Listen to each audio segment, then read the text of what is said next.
بسم الله الرحمن الرحيم. الحمد لله محل النكاح ومحرم الزنا قائلا في كتابه العزيز بسم الله الرحمن الرحيم. ومن آياته أن خلق لكم من أنفسكم أزواجا لتسكنوا إليها وجعل بينكم مودة ورحمة إن في ذلك لآيات لقوم يتفكرون.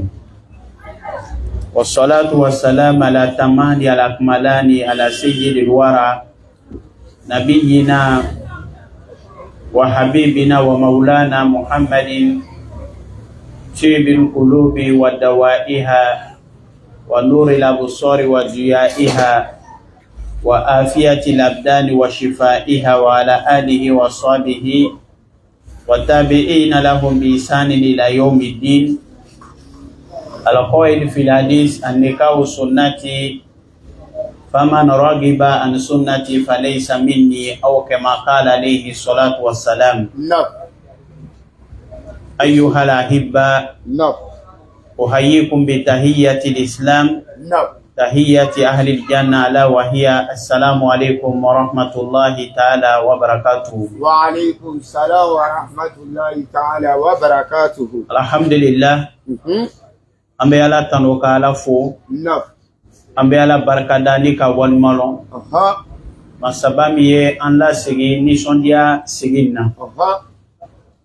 ni Allah Ta'ala kan nemate an se kan ni sigi ni soro wallahi sabu ambali chama be sigi gorawla mi tenye o jena ko teme ala kan latige burlaw kan wallahi ambe ala deli ni sigi ni nafana barkala ka di anan la memba bema amin ala ka fola yan bi ambal mache na e tayuye anan balmam so tene o ka furu walima sigi ambolila wallahi ambe Allah Ta'ala deli o yikana bo amma ko kana lalili kan di furu nyoma flama furu so be se ka ben chogo minna ambe na lalili kan mundi ka bo anga demisenya lonina ananga karandenya lonina ambe ala delala ka ko nafa fe amin furu ke ba chama be yan ambe ala delu koromani kurala kampe na fani lukuma nuwi amin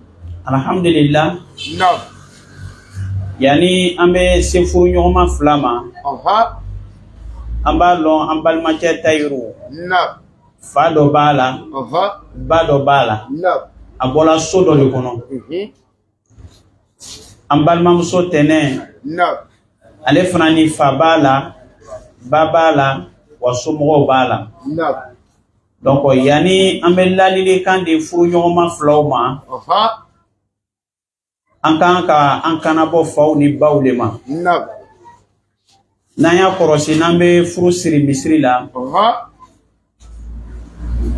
abe demso fabe nyininga yala isona ka de di suna ni fardala wa nako abe fa ina ko ye femi di suna ni fardala o temnana abe jendo yi fa fana ni be nyininga che ka kotela den dili ma suna ni fardala ku ya di den ke ma ya na suna ni fardala wa ale fana ni be jendo yi abe fo anyina ye femi na suna ni fardala o te la sigi ambe mo famu ni kono alama den na furo bi bolo chogo se bi ye chogo itse ka mo de ye ka furu ka sigi ku yire yi fo kotigi do le ka soro ila demuso fana ni mana jarabi chela chogo fo kotigi do le soro la min bi do furu la wallahi abe se ka ki fai wal mai fai ya wasado bogomina no te abe se ka ki badi chema wi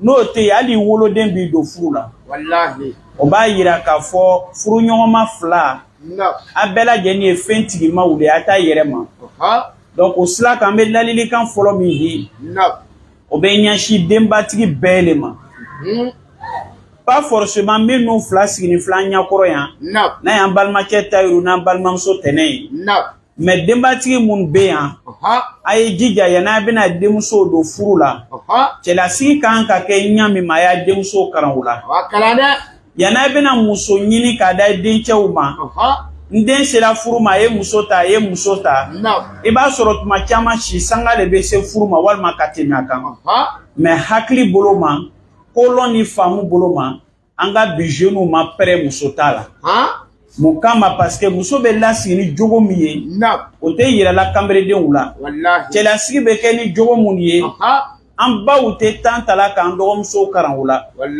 donc n'a ma a ye sɛbɛ don nin na a bɛna furu siri ɲa min ma ka million ni milliards don furu siri la furu siri le ka gɛlɛn furu fana bɛ tila ka sa parce que muso t'a lɔn a donna ko min na k'an ka mina ɲa ma ko bɛɛ bɛ wara hakili ma a ma dege a la o ye kelen ye a filanan a b'a ba n'a fa ye cogo min na furuso kɔnɔ a bɛ kɛ denmuso kɔnɔ ko baara kan ka kɛ o cogo de la tuma dɔ la ba bɛ jama fa kunna tuma dɔ la so kɔnɔ ba de bɛ mara kɛ ni ba y'a bila yɔrɔ min na fa bɛ diɲɛ n'o ye fa bɛ ba ka yamaru de kɔnɔ ni denmuso min mɔnna o bolo kan a bɛ k'ale kɔnɔ k'a fana ka furuso la k'an k'o kelen de kɛ ni cɛ ma sɔn ma balawu nana ou bien balawu ma balawu nana dɛ donc denbatigi mun tolo b'an na a bɛ dugawu kɛla ɲa ma denmusow ka cɛ sɔrɔ la a bɛ dugawu kɛla dencɛw ka muso ɲuman sɔrɔ la ɲa min ma a ye jija a y'o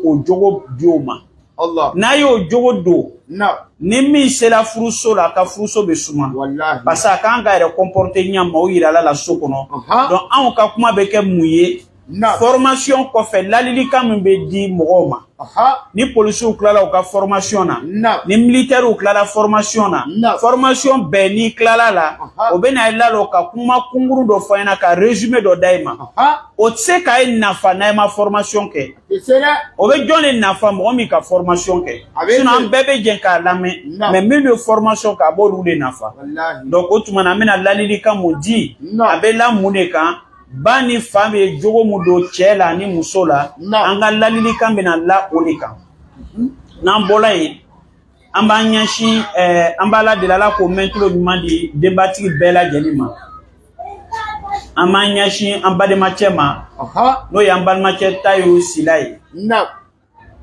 furu ye mun de ye o kan ka lɔn fɔlɔ yanni an bɛ don a la n'i y'a mɛn furu o de ye a arabukan bɛɛ o de ye ka fɛn dɔ don fɛn dɔ la akada a faamuna wa akudu arabukan bɛɛ la o de ye idikalu shay'i fi shay'i ka fɛn dɔ don fɛn dɔ la ka fɛn dɔ don fɛn dɔ la donc n'a nana furu kɛ c'est comme cɛ ya ɲɛnɛmaya bɛ nana connecter muso ya ɲɛnɛmaya la olu fila bɛna fara ɲɔgɔn kan k'a kɛ farisogo kelen tɔɔrɔw bɛna kɛ kelen ye hɛrɛw bɛ kɛ kelen ye n'o faamuna an bɛ mun fɔ an balimacɛ Tayiru ɲɛna n'i décidera o tuma na k'i bɛ nana furu le kɛ a bɛ komi i labɛnna ka cɛganaya ye k'a to yen cɛgana ye mun ye o de ye kelen na toli ye o de ye to n yɛrɛ ma ye n sago bɛ n yɛrɛ la mɔgɔ ka responsabilité tɛ n kan engagement tɛ n bolo mɔgɔ fan fɛ n bɛ bɔ lɛri min kan diya n bɛ don lɛri min kan diya n bɛ dumuni kɛ min kan diya n bɛ fani don fani min kan diya n bɛ si yɔrɔ la min kan diya ni mɔgɔ fana bɛ jɛ mɔgɔ min kan diya cɛbana yɛrɛ kɔrɔ ye o de ye n'an b'o bɛɛ lajɛlen kunna surunya dafa ɲɛ kelen na muso tɛ mɔgɔ min kun muso tɛ mɔgɔ min kun a kɔrɔ ye min ye o de fɔla an ɲɛna nin donc an balimacɛ Tayiru ele k'a laɲini ka bɔ o ɲɛnɛmaya de la ka na don ɲɛnɛmaya jumɛn de la musotigiya ɲɛnɛmaya o bɛ hakɛ dɔw de wajibiya i kan dɛ mɔgɔ tɛ balola musotigiya la komi i cɛgananama tun bɛ ɲama non ile maloko bi o y'an balimamuso maloko ye i kun kɔrɔta ko ye an balimamuso fana ka kɔrɔta ko ye i bɛ la wasa ko kɔrɔ fana b'an balimamuso la wasa o tuma na i kan ka mun kɛ jogow le kan ka sɔrɔ i la bi min bi ile yɛrɛ kunna yiri a bi muso fana kunna yiri wa kazalika a bi muso yɛrɛ fana somɔgɔw kunna yiri a bi muso somɔgɔw kunna yiri furu kɛni kɔfɛ n balimacɛ i bɔlɛri kan ka contrôler a bɛ contrôler dɛ kana fɔ ko parce que cɛ caman b'o de kɛ ni min ye muso ta aka cɛbanaya jogo a bɛ n'o imposer a ka foyer la ni muso y'i plaignent a bɛ mun fɔ ele tɛ se ka ne ka gɛrɛnna taga bali ele tɛ se ka ne douleur contrôler i tɛ se ka ne ka appelu jate minɛ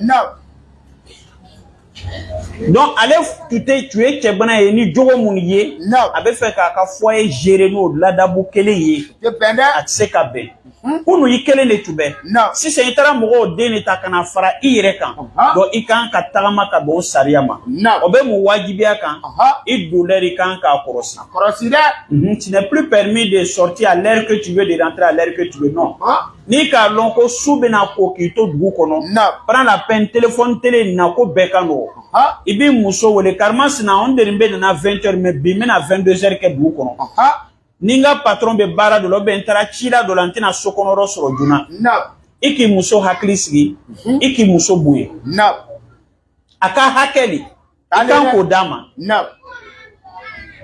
n'i bɛ bɔ ka taa dugu kɔnɔ gɛrɛn na bi kɔfɛ ele furula gɛrɛn bɛ jigin 1h minuit ele musotigi tɛ donna so kɔnɔ minuit 1h i b'i muso degun i b'a tɔɲɔ hali n'a ma f'u ɲɛna i b'a tɔɲɔ hali n'a ma f'u ɲɛna tuma caman i bɛna sɔrɔ muso lani na ale yɛrɛ janfala sunɔgɔ la i bɛna na muso lamuli o n'a ɲɔgɔnna komi a bɛ min faamu ninnu tɛ ko ye ko min bɛ bɛn cɛ ni i ka muso ta ka ban ele ka gɛrɛnna taga i b'o gɛrɛn na o lɛri kan ka jate minɛ i t'i yɛrɛ ma tuguni i t'i kelen na ni décidé la kɔni k'i bɛ furu kɛ i jija furu sariya u y'a dafa i y'a respecté kana kɛ furu kɔnɔ komi i b'i yɛrɛ ma i tɛ non donc i douleur kan ka jate minɛ appel dɔw bɛ yen kana sɔn a ma musotigi ele bɛ sigi ni musolamɔgɔ a bɛ kuma na 30 minutes 1 heure de temps ni muso ko a bɛ kuma ko non ko n ka baarakɛɲɔgɔn dɔ de keleya de b'i la sigi n bɛ taa bɔ n bɛ taa non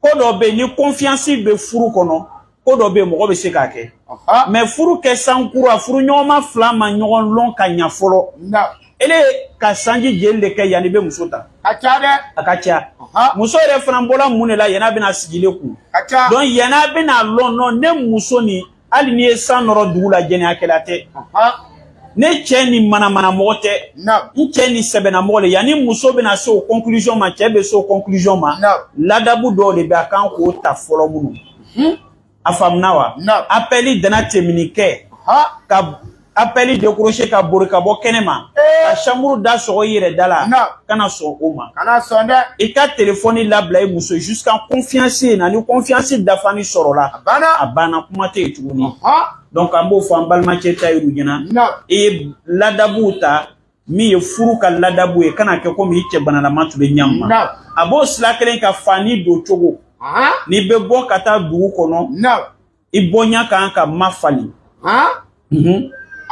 an bɛ dɔw ye kamere kɔrɔ sanji 30 san bɛ a bɛ bɔ ni débardeur ye ka taa dugu kɔnɔ mais ni muso b'i bolo i b'i muso la maloya o an bɛna san balimamuso ta ma ni muso b'i bolo première des choses mɔgɔ bɛ min fɔ n'o k'i le ye o lahalaya la o b'a fɔ di ko tuma ko muso t'a bolo a ko ka sɔrɔ a ka muso furu a ka muso furu fani nɔgɔni man ka y'i kana dugu kɔnɔ fani faranfarani komi o kɛra an ka bi kameredenw ka style ye ka fatɔya yɛlɛma k'a kɛ kolon ye fani farani don kɔrɔ b'o le ni hakili tiɲɛna dɔrɔn a bɛ adamaden sagura ma wa hakili ka tiɲɛ a bɛ ye fɛn fɔlɔ ma adamaden na ni nɔgɔ tɛ i b'a sɔrɔ kana fani farafarani komi o ye fa tɔgɔmasere ye mais bi o le kɛra an ka denmisɛnw ka style ye ka taa gini san i ma k'a farani ye k'a san walima ka gini ɲɛnɛma san kana muru don a la k'a farafara i b'a dɔn kun tiɲɛna donc o fani sugu man ka don ele bolo tuguni fani nɔgɔni man ka y'i kana i bɛ taa jamana jɛnyɔrɔw la i kan ka fani de don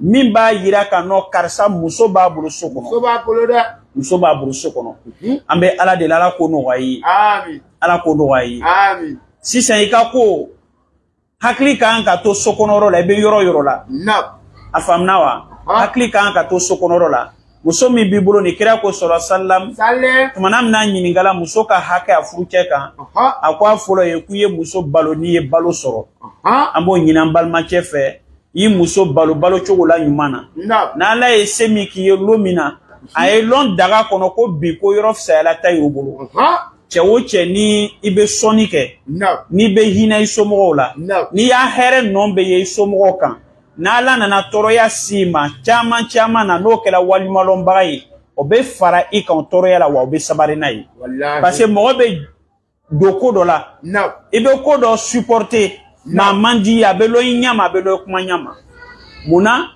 muso be ni che ka gbele ya soro muso ba ka furuso la abe do somna la de atete wa ateta muso ko ateta muso ko mais pour que muso e sabari akoro aye be ama e soro tumanam na noya tubei muso fana ni tuba lona imaka fono bikafisa Allah sharia ko kuye muso balo tumanam na nala e sekiye e jija anga deni kashan kana yika daga kono ni noya kela lumunna obla na soro la bonri le be domna ni noya kela lomna londo afo malokana tobiye 600 na sokono yo domini nyenema nyini yena na sokono mo be nyabo domini mi fe mo bi sama domini mi fe na te soro tuma be yeto ko sanka na sokono surtout ikene muso kele yani soldat obina na warabona ka be boy haklika otumana egalanga demsa no mano de no chala bona ko kabele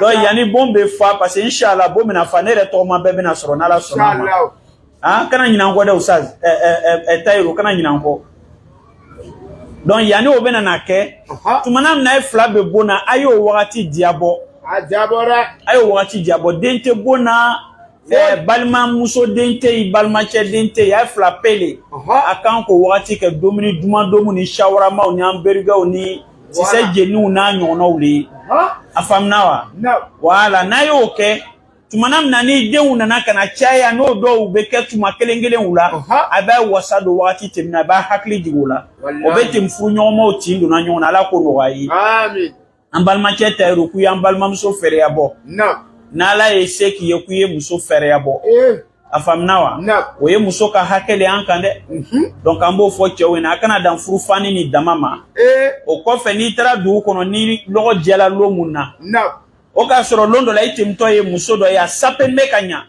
aya modèle ni ki dia na ka dien e be se ka a capturer an ni mo ke ni do na Facebook am e atobe di ya portable la bi ebe application ta muso fani nyene obi model do flebe o jatem na sheri inte ni kraka dima be yoro kap sanye hollandais samba ken model ni ingrésine samba ken model ni tayru ante fe furu ko fe eta mo gore muso apprécier de e muso ni a chekan de e muso ni muso yumande muso te atobe di muso ba entretenir en fait voilà fene akela nyaw nyama ni bolo do akoro nyabon febe kala mais ni muso chena chocho ni bolo boala angara mo watse ka flede donc otumana kanga muso fere abo tumanam na nala yo no waye nala mo no waye be muke ni muso e fani mi sanka bla ayre kana apprécier chedo to londe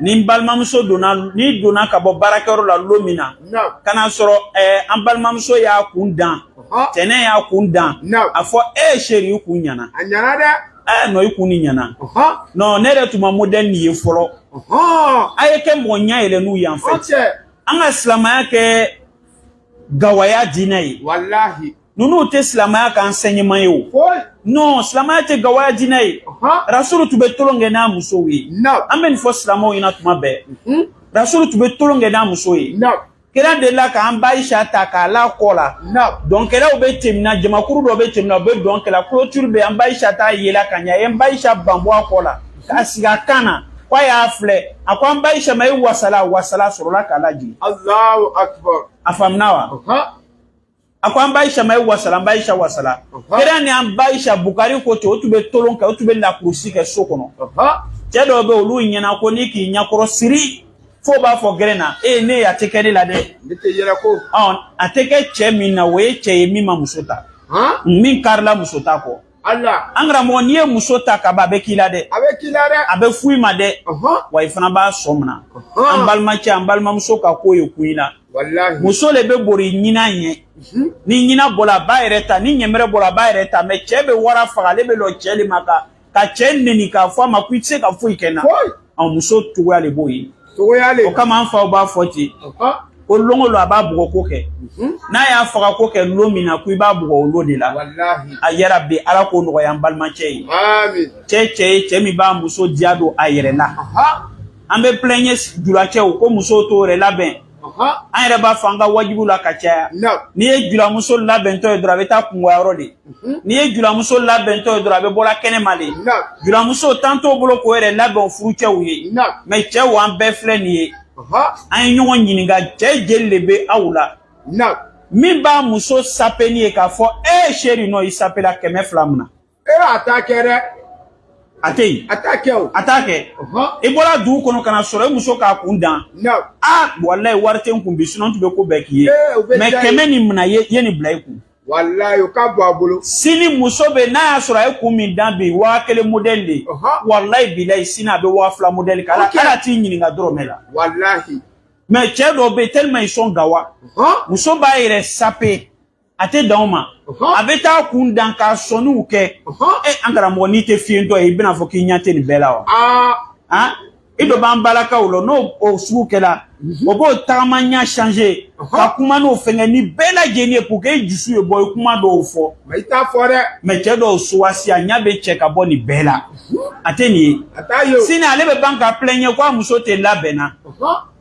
a daminɛna ten wa furu kɛ sankura est ce que muso tun t'a yɛrɛ labɛnna n ka jɛ tun b'a yɛrɛ labɛnna mais n'a labɛnna i tun t'a diya don a la an balimakɛ ta yɛrɛ i b'i ɲɛ to o kow fɛ i kɛ cɛ ye cɛ min ɲɛ bɛ muso ka kow fɛ n m'a fɔ muso ka défaut de bɛ bɛɛ la n'a tola sigi ma an bɛ yafa ɲɔgɔn ka défaut kɛ n'o kɛra sigi bɛ diya mais ni sigi kɛra ko a ye ɲɛ bɛ ɲɔgɔn ka défaut de la hali u tɛ ɲɔgɔn ka hɛrɛ filɛ la a man ɲi dɛ i ye satisfait i muso la muso bɛ ko minnu kɛ jijani min kɛ ka na i ma nin o diya i yɛrɛ ye n'o kɛra courage bɛ k'a la ka dɔ wɛrɛ kɛ cɛ dɔw bɛ yen muso ma min kɛ ale b'o de ko fɔlɔ tɔw muso bɛ ɲa min ma ale da b'o de la mais ale ta bɛ jijani min kɛla ɲɛ o t'a wasa o t'a ɲafa kana k'o cɛ ye muso ka effort ni kɛ n'a ye gba kɛ a diya don a la dɛ n'a ye ko min kɛ a diya don a la an b'a Aisha ko ten ko n'i ye mɔgɔw bila k'o ye dumuni kɛ c'est à dire kira ni jama sigila bɛɛ ka dumuni kɛ i ta tasa kɔnɔ a ko kira ka dumuni tasa ale tun bɛ se ka na tɔmɔ jama ta cɛ ma ka sɔrɔ dumuni ma k'a ɲɛna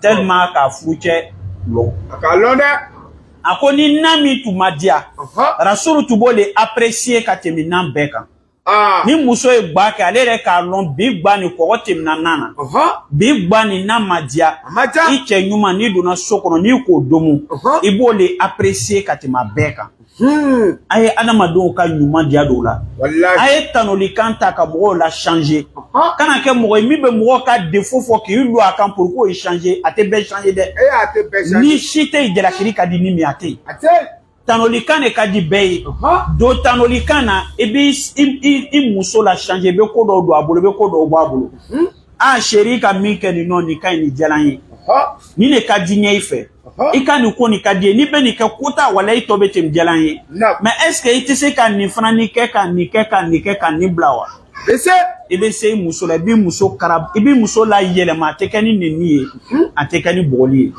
an balimakɛ ta yɛrɛ o kana kɛ mɔgɔ dalakojugu ye kana kɛ mɔgɔ dalakojugu ye n'i bɛ kuma i muso fɛ a lɔ i bɛ kuma na i denw ba de fɛ n'i bɛ kuma na i muso fɛ a lɔ i bɛ kuma na dɔ den de fɛ i bɛ kuma na dɔ balimamuso de fɛ i bɛ fɛ u ka kuma i den fɛ ɲa min ma i denmuso fɛ ɲa min ma kuma den de fɛ tɛ dɔ den de i bɛ fɛ mɔgɔw ka kuma i balimamuso fɛ ɲa min ma kuma fɛ tɛ sabu dɔ balimamuso de i bɛ fɛ ka o ye kuma i ba fɛ cogo min na i fa ye kuma i ba fɛ ɲa min ma kuma fɛ tɛ sabu i denw ba de n'i y'a bonya n'a ye bonya sɔrɔ bonya bɛ segin i yɛrɛ ma ni muso b'i kun bonya bɛ muso min kan sigida la mɔgɔw b'i yɛrɛ bonya mɔgɔ bɛ fa i la i m'a ye cɛ dɔ bɛ a bɛ ko dɔw kɛ quartier la dɔ bɛ fɛ k'a nɛni dɔ bɛ fɛ k'a dɔgɔya mais i b'a kan mɛn ko walayi n'a muso tun tɛ n tun bɛ nin k'a la ja ni muso ɲuman b'i bolo i bɛ dɔ sɔrɔ a nafa la mais ni ne ye muso dɔgɔya k'a jasi o mɔgɔw ɲɛna donc ni mɔgɔ min pɛrɛla i ma k'a bɛ ko k'i la a tɛ dan i la a tɛ dan i la parce que barrière tɛ yen tuguni i ye barrière bɛɛ wuli muso ye barrière ba de ye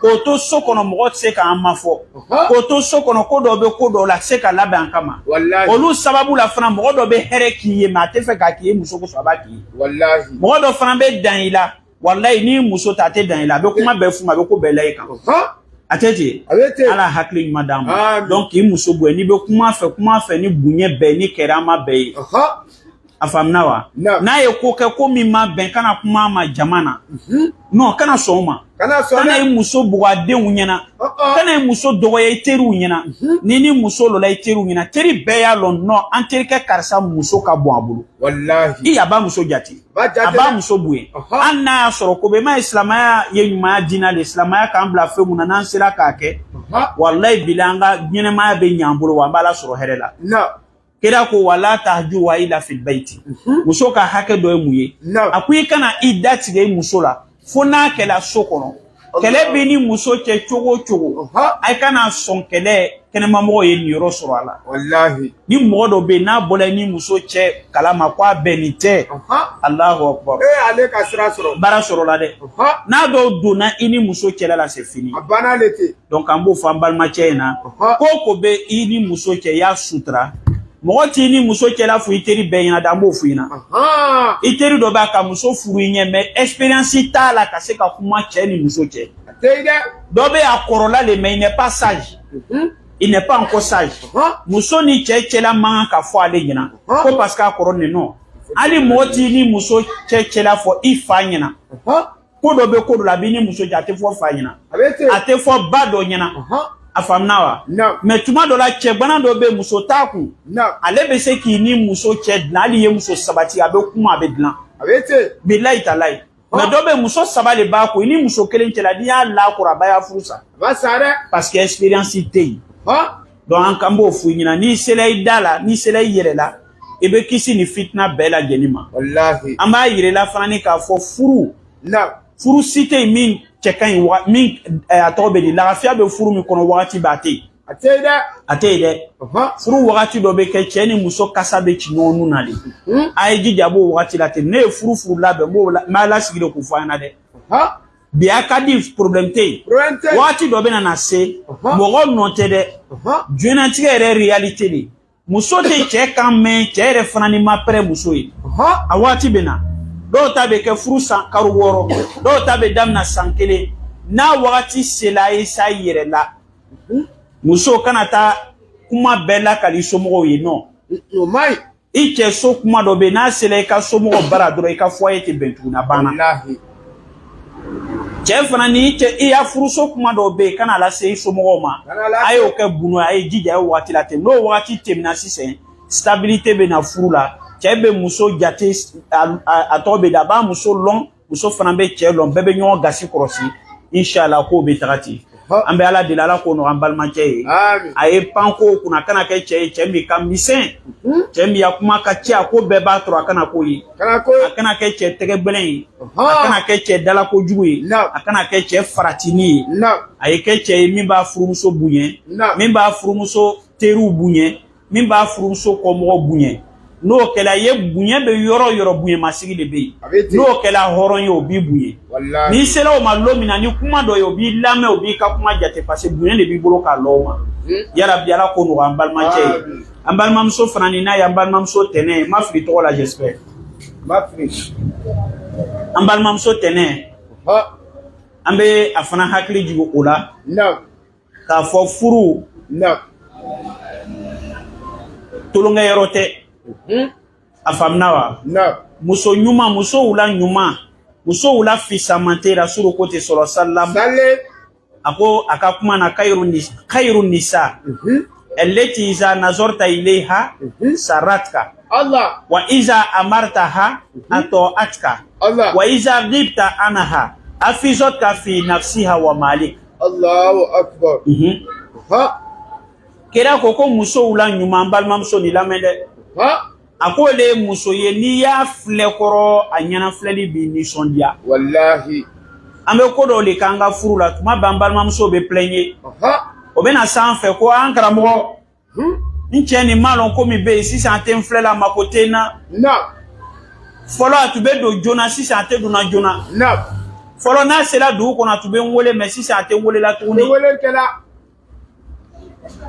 ambalma muso pour ne pas qu'il y ait au problème il ka foyer sur le camp ka bune ke kira ka kuma lamen kira ko muso ula nyuma ko e muso jumani ni ya fle kwa nyana fle ni bi ni sondia wallahi Ambe furu ke wati mna. Farafin ya ko e kabako le de. Kabako ba. Farafin ya furu flen. Plus furu be korola. Kanu be kunfan. Kunfan ba fo mi ma curiosité. Kunfan be boy folo. Ça c'est la première des choses mi be jeni muso che contact folo yi. Ni che nyala la muso kan ida la curiosité. O curiosité o be boy ama fo ma mangaka na ko kunfan. O be boy. Furu keni ko fo be boy. No bola e mubeto e kanu. Achechewa. Ani hina. Ni farafin ya furu tagala kanu be boy pew. Na sela nyefe tuni hina ni ti o fran be boy. Be boy de. Angra mo anga chokoroba na ngam chokoroba be nyoka we haketu. Wallahi billahi tallahi tinte hina te do te do fe do te do ka herefe. Wallahi. Ni chokoroba kwa gwela mchokoroba ba fo kwa fina. Abo kunlonga. Ai furu be siri wati mna. Ingrédients belle be. Min be furu dia ambo belle lana. Muso be fani nyene male do akana. Muso be kasa diana nyuma ne kaka. Ay kuma la mende. Muso sabari ni ne be che koro. Alere be taga chema. Abayere dia che ya abayere dia do chela. Abe chema brebere abe hinana. Cheka ko be kunu bala wakati la. Ni che ko abe ta ko abe che ajibo abe ta bla nyenge dala tuma da abe lo ka che ko. Est-ce que anga furu te damna te na mba? Abe damna te lo. Mais anya bo mina no le kanu yere be lan kanu yo comme fleurir. Ni ye jikaka. Abe frenka nya abe chenya abe manema. Mais ni ji tigela fleurir ma be ke di. Abe sa kanu be comme fleurir. Me fa mba mamso ko fabude. Ni me fe I kanu ka tu chela tuma be ye ko kura le ke furu kono créatif. Faut être une femme créative. Tuma be ye nani ko kura le ye. I chema mi ye kunu. Afam nawa. O muso be. Ina be sanji muane ke furu la. I mako te boala. Wallahi. Anegi te bula wati be alo bila. Angana mo amba flamu muna ba ke che ko ota o kele. Flamu te. Femi bo ke we muni. Ole ye ka che ma brebre. Femi be kanu la nyene ma ke ka I janto la furuso kono. Wallahi. Odo ye muye sanya. Muso kan ka sanya.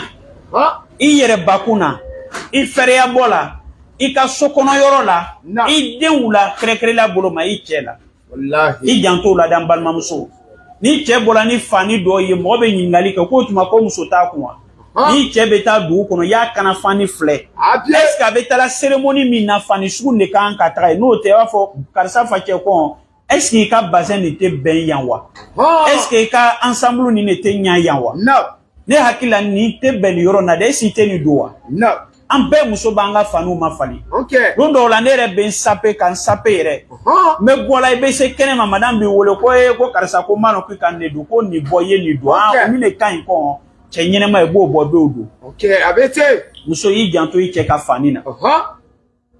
Na be bo anka fani mi black na yi janto la. Janto la. Ele re fanani ka saninya sokonoro saninya yoke. Ambe ile be plein la ko chete sigi sokono. Mais sokonoro be nyama ni bo be kushila aya keto omoro mbe ko bla fauteuil fangle na. Jabata mbe kan obla salon na billahi. So. Ona sini na obe daga kono obla mbe yanfei. Bon ona nyona o tavu fanu no be bona ni sigila balawuli. Yali be sigi faut ka chercher moment le sinon ni sigila ni fanu be ka amabende. Bon na kela te sokonoro be no mandi moshi. No che u ko do be che u la mbo famba unyina. Ko chama be che ba ye atafo. Ko do be che degu furu ko na tafo muso ina. Me ma be kele ka be kuma goro le takana be ko yere de mi be kuma chama dati sama. Ka be malu ya ko fo adala. Ambo famba muso tene nyina. Ayeke muso ekre muso mun ko fo. Kira ko muso la nyuma ko ni ka ye dron abini sondia. Allah. O tse ka ke ka fani kuron to ay kana. Farafin be muneke ni furu kela kura ye fen be kan. Mais plus furu beta jite sigi nyenge na tuni. Ayo bana ere. O teke. Folo domini bena sigi le ki kimre banka domini sigi.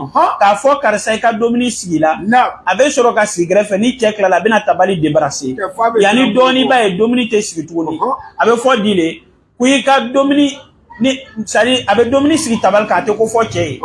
Yani doni domini te sigi tabal ka na be to daga kono ni che pre la bena domini ka le beta domini bo daga kono. Ko tabo. ah ko karisa ko nya domine abe da ko no den tita o daba ko muso bizarre obe wallahi e bo lule kame ko no te uta ko te anta daba e ne to daba mo bi shiba o lawa e bi ni shiba e den o kakola e bi shiba o la de ni ka danga den so bi shiba o la de wallahi do ambo fo amba na ke muso ni che ki yekota ay ni sondia ango ambalma cheta fo anyana ni muso ka koko ke o yi wasa o yi jaine ni ka muso barkala o ka be mi fe sise bo fa chama na boke abadira ya rabbi ala ko no ambalma muso yi amin kera ko muso nyuma mankutu flana o ye mune me yanambe so ma folo antu ekuma do da ele fambo datu ango farafin ka furu kanu be bane pepepepe abe plus furu be korola kanu be ta ban abe ke nyongo koin nyongo hasidi e nyongo juguya e wallahi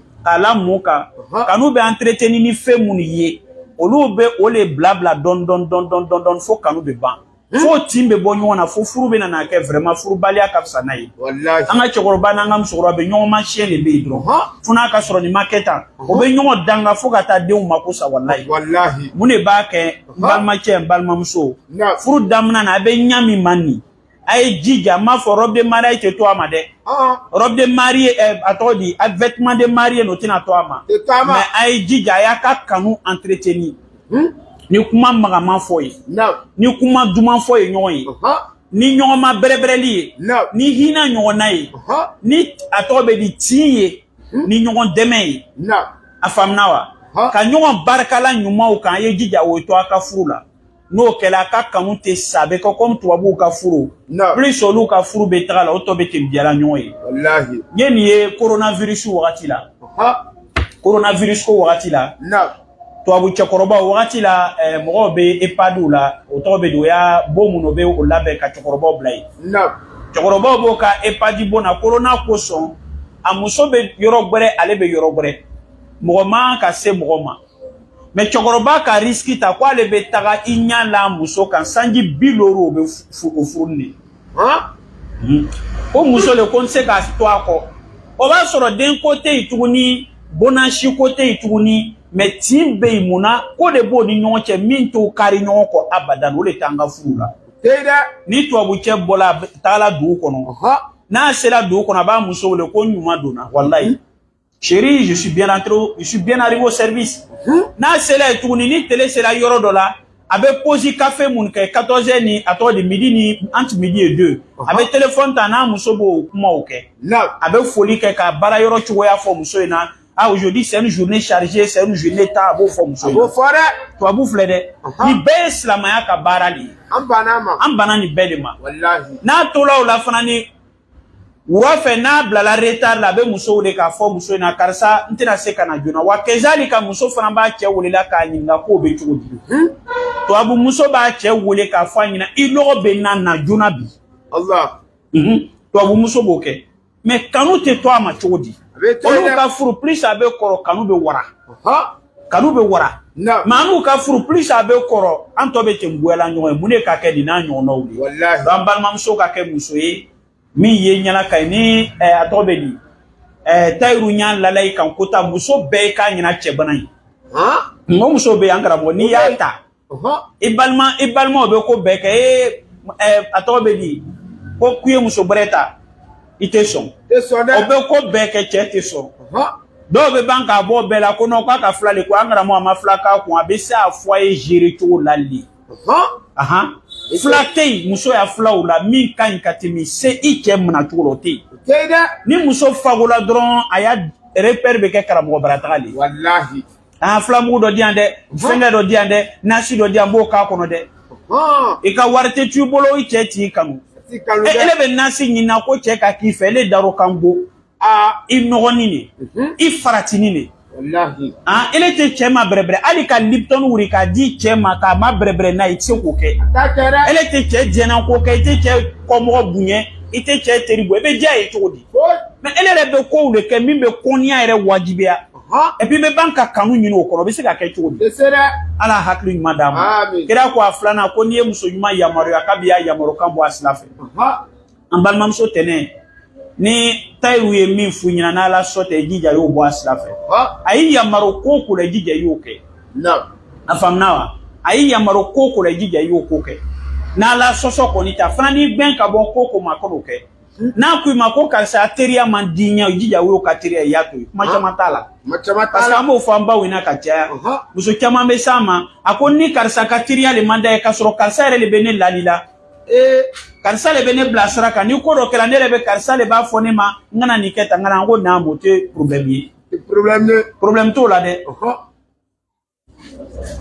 karsa le bile lalila ko mais i che mo noye i jogo la sokono karsa be je i che i chudi problème boro la ni ka che ba fo iteri manta fe abe soro teri ni ka teria ma here de la sama e jija ni wulu le be teria la ni kolo la i che nya wulu be je i che adama de rete ini demise ne be teria la ni ele dona i che adona i che abola anna ka fato yu ko abobuye wallahi mais ni che ka ali meleke yu ko na le to no ila i jogo la soko ne be goya chei i no fe mo abe ukele ko lu le bi la sula ala hakli madam amen donc kira ko na yi yamaru ya i jija yi yamaru kambo aslafe ako muso nyuma ni che tagala tagamana abe muke abe che aba far so la tanga chei wa be che bolo fe fana ni la tanga chei ambala de la ko no ambal mamso yi amena min fuina ka la kan muso ni furula kaba be ke kuma laban yi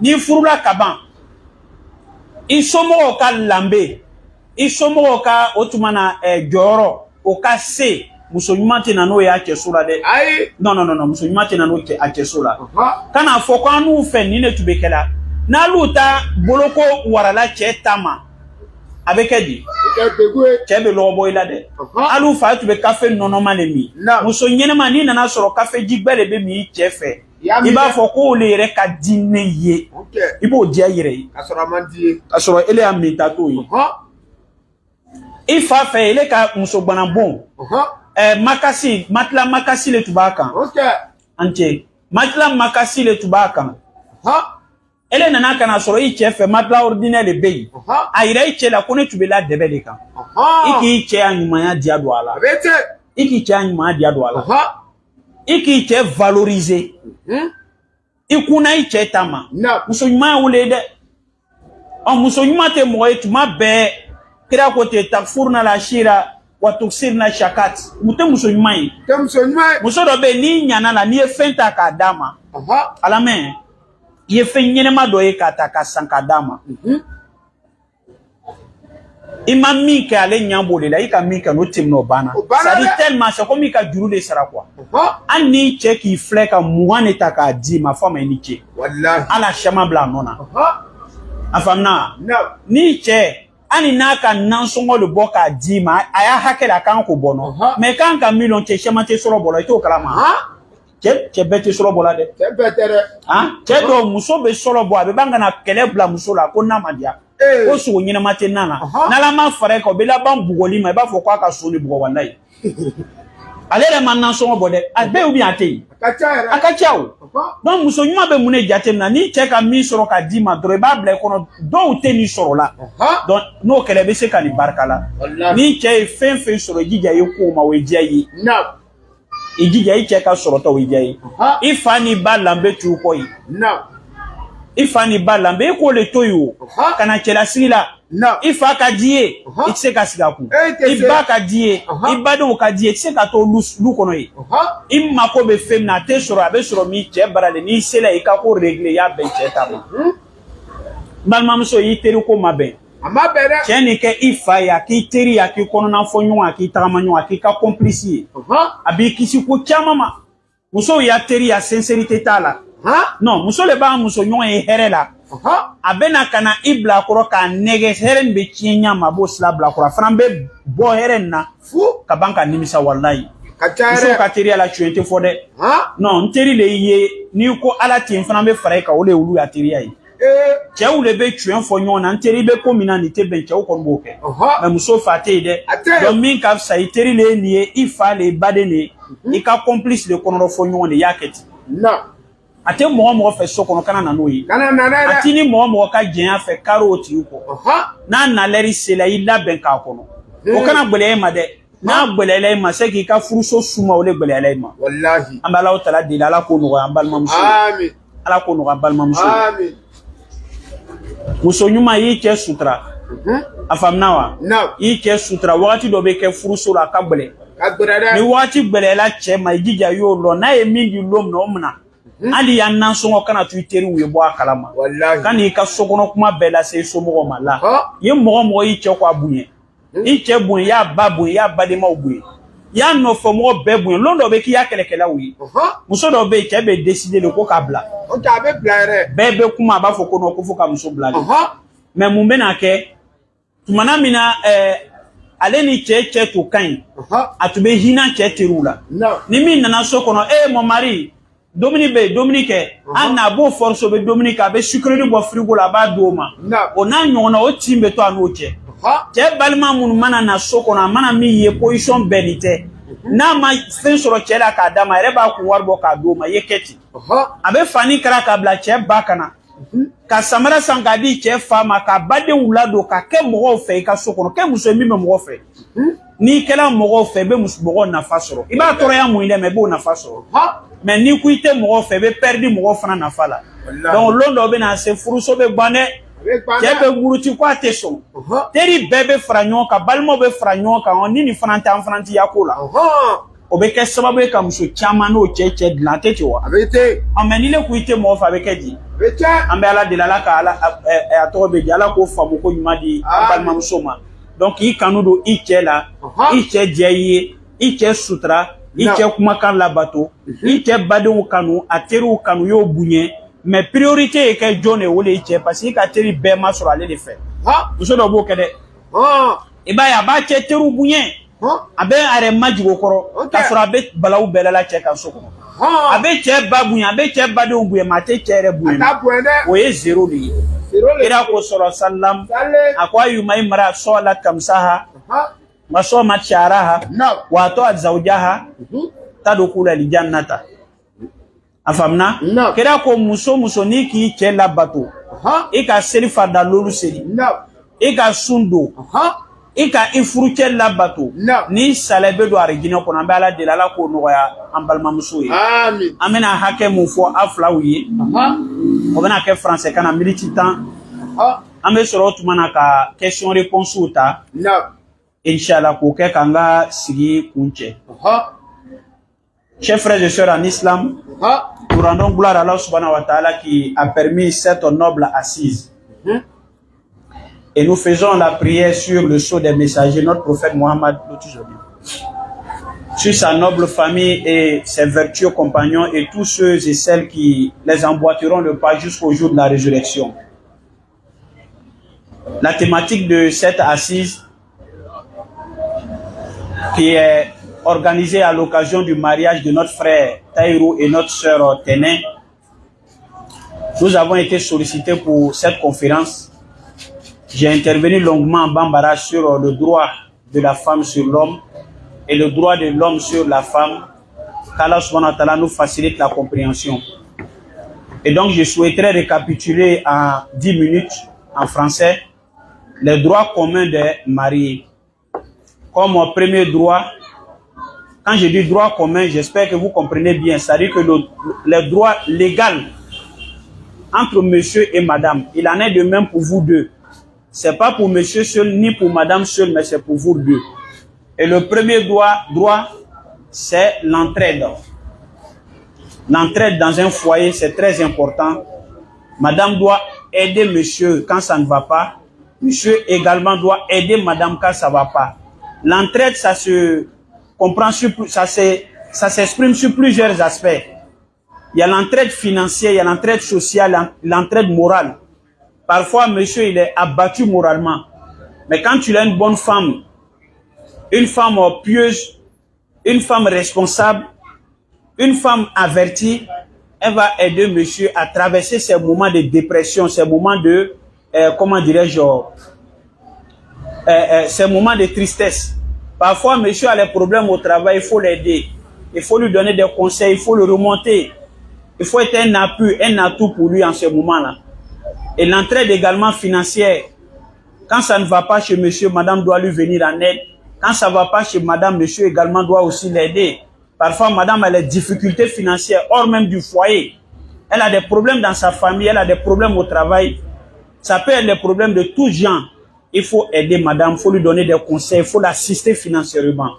Qu'Allah subhanahu wa ta'ala vous facilite cela. Dans un couple où on s'entraide, forcément l'amour va rester, il n'y a rien à faire.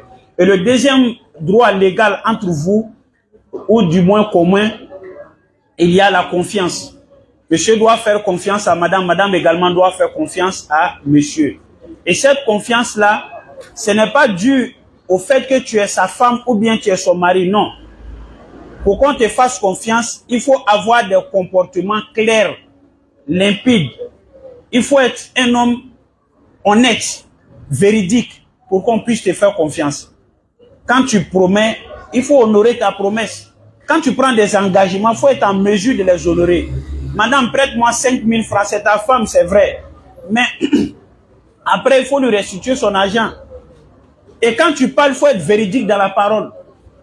Il faut être quelqu'un qui a des comportements clairs, nets, pour que madame puisse te faire confiance. Madame, également, il ne faut pas avoir des comportements qui font que monsieur va douter de toi. Non. Madame doit faire confiance à monsieur, monsieur doit faire confiance à madame. Et cette confiance-là, elle se mérite. Il ne te fera pas confiance parce que tu es sa femme. Ça commence par ça, mais ça ne peut pas se terminer. Ce qui fait demeurer la confiance, c'est quoi? C'est de la mériter. Il faut avoir un comportement où monsieur se doit même de te faire confiance. Monsieur aussi doit avoir des comportements où madame forcément te fera confiance. Parce que tu es digne de confiance. Soyez digne de confiance l'un pour l'autre. Qu'Allah vous facilite cela. Et troisième point, c'est l'affection. Hein? C'est l'affection. Monsieur doit aimer madame. Vice versa, madame également doit aimer monsieur. Quand on dit aimer, l'amour là, ça se prouve.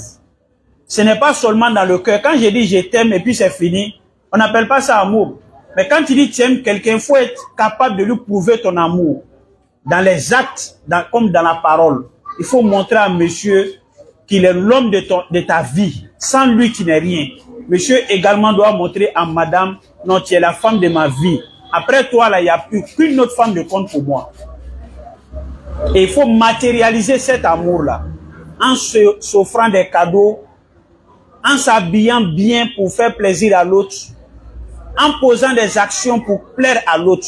qu'Allah subhanahu wa ta'ala vous facilite cela. Et le deuxième point, le ihtiram, qui est le respect mutuel. Monsieur doit respecter madame, madame également doit respecter monsieur. Il faut rompre avec ces vieilles habitudes-là, avec ces mentalités, je ne sais quoi dire, ces états d'esprit-là, que nous devons tous ensemble combattre. C'est quoi? Je suis l'homme, c'est madame qui doit me respecter. Madame me doit le respect, mais moi, en contrepartie, je ne lui dois rien. Non, ce n'est pas islamique. Ce n'est pas islamique, ce n'est pas islamique. Ça n'a jamais été, ça ne le sera jamais. Monsieur doit respecter madame. Madame également doit respecter monsieur. Tant dans la parole que dans les actes. Quand tu parles à ta femme, parle-lui de manière décente, de manière polie. Avec politesse, avec respect, avec considération. Pour qu'elle aussi en retour puisse te respecter. Tu veux qu'on te respecte, il faut respecter. Mais tu ne peux pas vouloir prétendre aimer qu'on te respecte, mais alors que toi-même tu es impoli, tu es effronté, tu es arrogant, tu es insolent. Ce n'est pas bon. Qu'Allah subhanahu wa ta'ala vous facilite cela. Respectez-vous mutuellement, surtout en la présence des gens. Devant les amis, même quand vous avez des, comment dirais-je, des divergences. Vous êtes en polémique. Mais ça se cache, ça se règle à la maison. Comme on le dit, le linge sale, c'est là en famille. Et donc le respect mutuel, faites de ça votre cheval de bataille. Respecte monsieur, respecte madame. Madame également respecte, monsieur également, il faut respecter madame. Et il y a également le pardon. Quand on décide de s'unir, il y a un proverbe africain qui dit cela: vivre ensemble, accepter de vivre ensemble, c'est d'accepter de se faire du tort.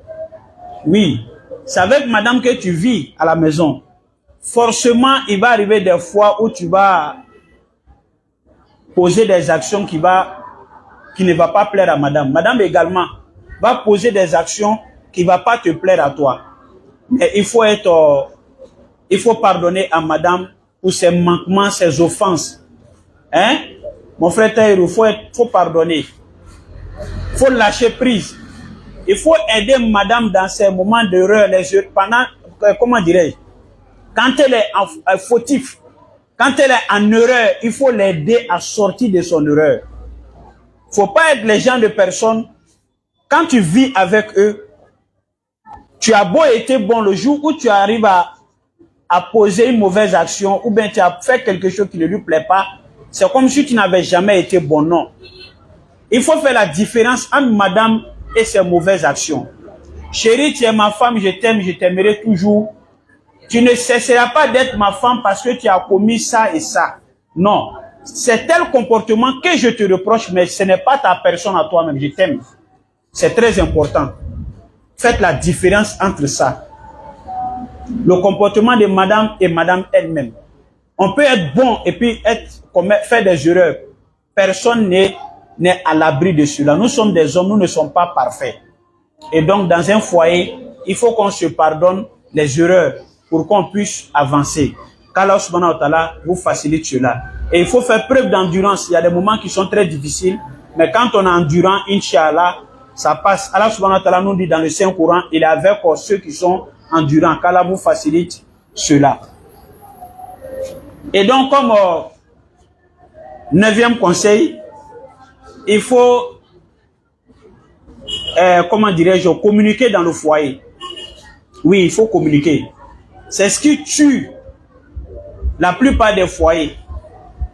Oui, on ne communique pas. On ne communique pas.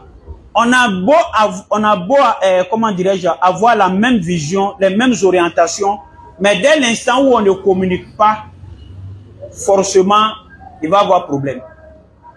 Il va y avoir problème. C'est pour ça dans les services, là, vous voyez, il y a des réunions qu'on organise, n'est-ce pas? Dans les services, il y a les réunions, c'est pourquoi. Patron sait que toi, tu veux que la société avance. Vous avez tous les mêmes objectifs, c'est quoi? Que la société aille de l'avant. Mais tant que vous ne vous asseyez pas pour discuter, pour échanger, tu vas prendre l'autre pour ton ennemi, or c'est ton ami. Tu vas combattre l'autre pour une action qu'il aura commis, or c'est pour ton bien, ton propre bien à toi. Monsieur, ayez des moments où on s'assoit, on échange. Et cet échange-là, ce qui la précède, c'est quoi? Il y a le bon moment de la communication et il y a comment on appelle, la manière de communiquer qui est très important. Au moment où monsieur dort, là, c'est pas le moment de le réveiller pour dire, chérie, je vais te parler, non. Au moment où monsieur est en colère, il est dans tous ses états, c'est pas en ce moment-là où on communique, non. Même quand il a raison, et je vais terminer par ça, il faut trouver le bon moment de communiquer et comment communiquer. Et où communiquer, c'est très important.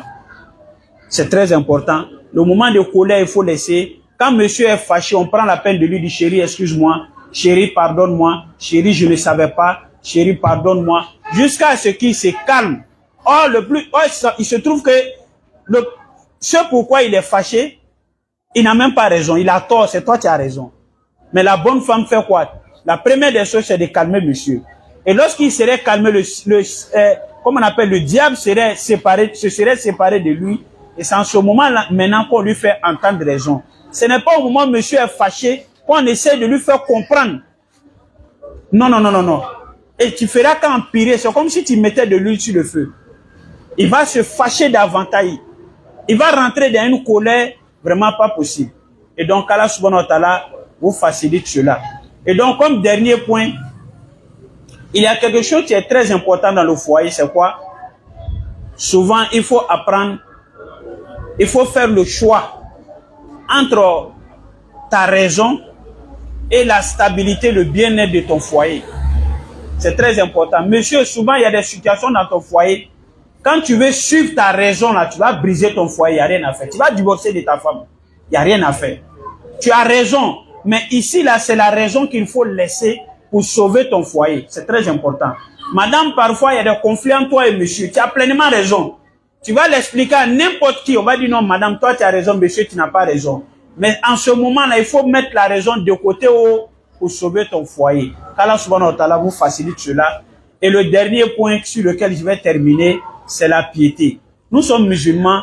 Tout ce que nous faisons, tout ce que nous faisons dans notre foyer, sachant que nous aurons des comptes à rendre. Le mariage, au-delà de tout ce que nous venons de dire, c'est une adoration. Quand elle est bien faite, elle a des mérites. Quand elle est mal faite, elle a des conséquences. Ici-bas comme dans l'au-delà, nous aurons des comptes à rendre. Ce qu'on a dit, ce qu'on aura posé, même si les gens n'ont pas vu, mais Allah subhanahu wa ta'ala va nous demander compte. Et donc, soyez un couple pieux. N'est-ce pas? Soyez un couple pieux. Madame, faut encourager monsieur qui est rentré dans sa vie.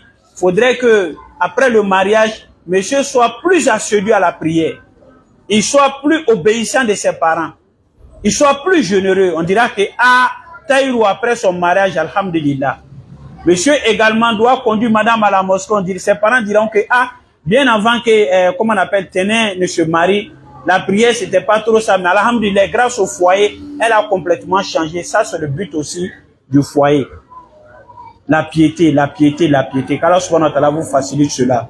Vous allez voir que dans le Coran, les 3 sourates qu'on prend pour célébrer le mariage, la sourate 4, le chapitre 4 du Coran, les femmes, au verset 1er. Le chapitre 3, la famille de Ali Mourad au verset 102. Le chapitre 33 au verset 62. Tous ces versets-là commencent par quoi? La piété. Un couple où il y a la piété, il n'y a aucune situation qui va vous dépasser. Mais lorsqu'il n'y a pas de piété, c'est comme une belle maison construite, mais sans muraille. À tout moment, vous pouvez faire objet d'attaque. qu'Allah subhanahu wa ta'ala nous facilite cela. Sur ce, assalamu alaikum wa rahmatullahi ta'ala wa barakatuh. Comme on l'avait dit, après l'intervention, on va vous donner 10 minutes pour les questions-réponses. Inch'Allah. Et après cela, on va faire des doigts pour les deux mariés. Qu'Allah subhanahu wa ta'ala facilite le reste du programme. Assalamu alaikum wa rahmatullahi ta'ala wa barakatuh.